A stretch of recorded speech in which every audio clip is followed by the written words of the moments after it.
The Golden Thread by Norman Macleod from a rare Lamplighter Collector series. Chapter 4. The Journey Home. Philip knew not how long he slept, but as in a dream he heard a sweet voice singing these words: resty boy, lonely and dreary, thy little heart breaking from losing the way. Thy father has not left thee friendless though weary, when learning through suffering to fear and obey. Philip opened his eyes, but moved not a limb, as if under some strange fascination. It was early morning. High overhead a lark was singing, like an angel in the clouds. The mysterious voice went on in the same beautiful and soothing strain. Oh, sweet is the lark as she sings o'er her nest, and warbles unseen in her clear morning light. But sweeter by far is the song in the breast, when in life's early morning we do what is right. Philip could neither move nor speak, but in his heart he confessed with sorrow that he had done what was wrong, and again the voice sang, Now, darling, awaken, thou art not forsaken, the old night is past, and a new day begun. Let thy journey with love to thy father be taken, and at evening thy father will welcome thee home. I will arise and go to my father, said Philip, springing to his feet. He saw beside him a beautiful lady, who looked like a picture he once saw of his mother, or like one of the angels from heaven, about whom he had often read, and the lady said, Fear not, I know you, Philip, and how it came to pass that you are here. Your father sent you for a wise and good purpose through the forest, and gave you hold of a gold thread to guide you, and told you never to let it go. It was your duty to him to have held it fast, but instead of doing your duty, trusting and obeying your father, and keeping hold of the thread, you let it go to pursue the desires of your heart. You neglected your father's counsels and warnings, and because of your self-confidence and self-pleasing, you lost the thread, and then you lost your way. What dangers and troubles have you thus got through obedience to your father's commands, and want to trust in his love and wisdom. For had you only followed your father's directions, the gold thread would have brought you to his beautiful castle, where there is to be a happy meeting of your friends, with all your brothers and sisters. Poor little Philip began to weep.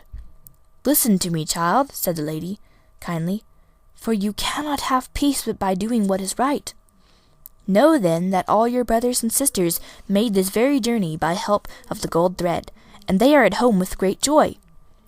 Oh, help me, cried Philip, and caught the lady's hand. Yes, I will help you, said she. If you will learn obedience, I know and love you, dear boy.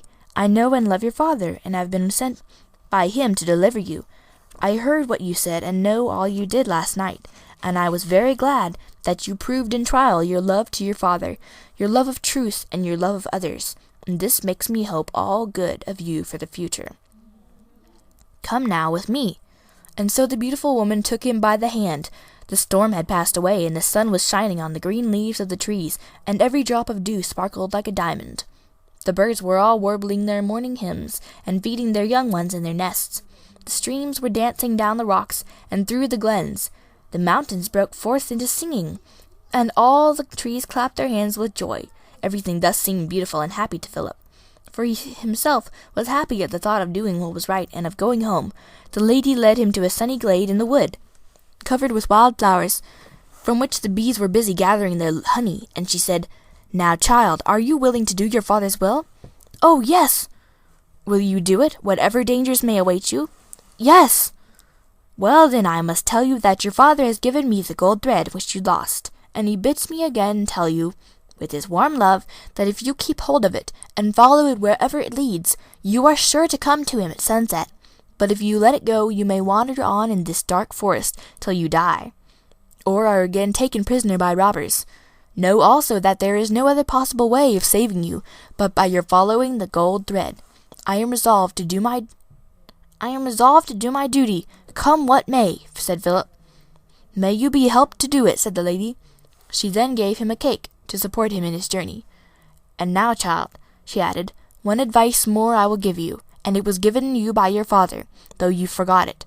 It is this: if ever you feel the thread slipping from your hands, or are yourself tempted to let it go, pray immediately, and you will get wisdom and strength to find it, to lay hold of it, and to follow it. Before we part, kneel down and ask assistance to be good and obedient, brave and patient, until you meet your father. The little boy knelt down and repeated the Lord's Prayer, and as he said, Thy will be done on earth as it is in heaven. He felt calm and happy, as he used to do when he knelt at his mother's knee, and he thought her hand was waving over him, as if to bless him. When he lifted up his head, there was no one there but himself. But he saw an old grey cross, and a gold thread was tied to it, and passed away and away, shining through the trees.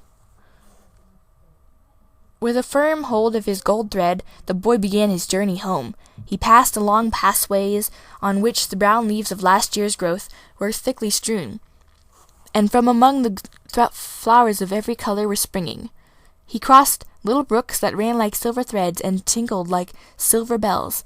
He passed under trees with great trunks and huge branches that swept down to the ground and waved far up in the blue sky. The birds hopped about him and looked down upon him from among the tree leaves, and they sang him songs, and some of them seemed to speak to him. He thought one large bird, like a crow, cried, "Good boy, good boy," and another whistled, "Cheer up, cheer up." And so he went merrily on, and very often he gave the robins and blackbirds that came near him bits of his cake. After a while he came to a green spot in the middle of the wood, without trees, and a footpath went direct across it to the place where the gold thread was leading him. And there he saw a sight that made him wonder and pause. It was a bird about the size of a pigeon, with feathers like gold and a crown like silver, and it was slowly walking near him, and he saw gold eggs glittering in a nest among the grass a few yards off. Now, he thought, it would be such a nice thing to bring home a nest with gold eggs. The bird did not seem afraid of him, but stopped and looked at him with a calm blue eye, as if she said, "Surely you would not rob me." He could not, however, reach the nest with his hand, and though he pulled and pulled the thread, it would not yield 1 inch, but seemed as stiff as a wire. "I see the thread quite plain," said the boy to himself, "and the very place where it enters the dark wood on the other side. I will just leap to the nest, and in a moment I shall have the eggs in my pocket, and then spring back and catch the thread again. I cannot lose it here with the sun shining, and besides I see it a long way before me." So he took one step to seize the eggs, but he was in such haste that he fell and crushed the nest, breaking the eggs to pieces, and the little bird screamed and flew away. And then suddenly the birds in the trees began to fly about, and a large owl swept out of a dark glade and cried, "Hoo, hoo, hoo!" And a cloud came over the sun. Philip's heart beat quick, and he made a grasp at his gold thread, but it was not there. Another and another grasp, but it was not there, and soon he saw it waving far above his head, like a gossamer thread in the breeze.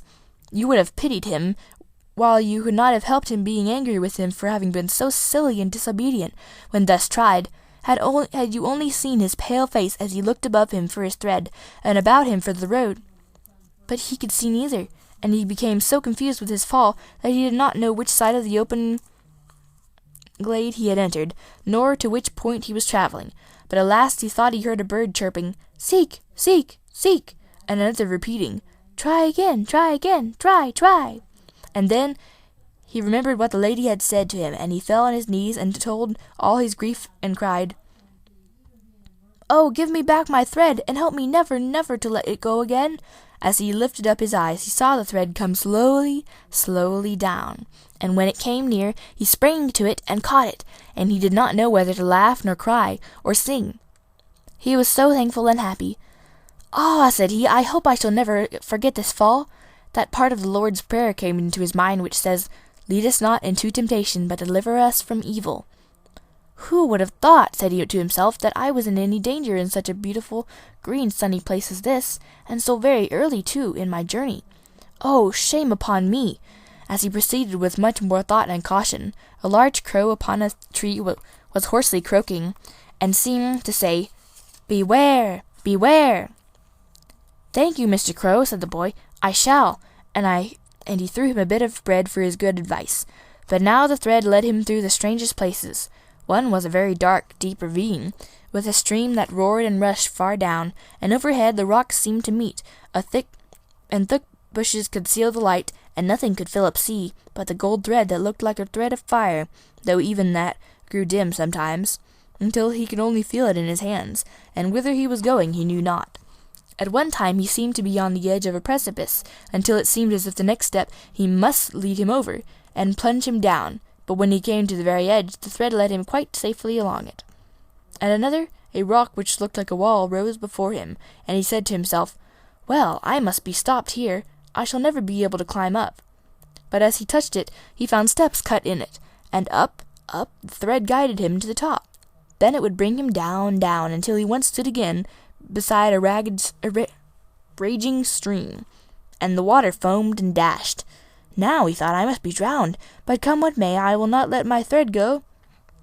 And so it was that when he came to near the stream, as if to feel the spray upon his cheek, and was sure that he must leap in it, he followed his thread. What did he see but a little bridge that passed from bank to bank, and by which he crossed in perfect safety,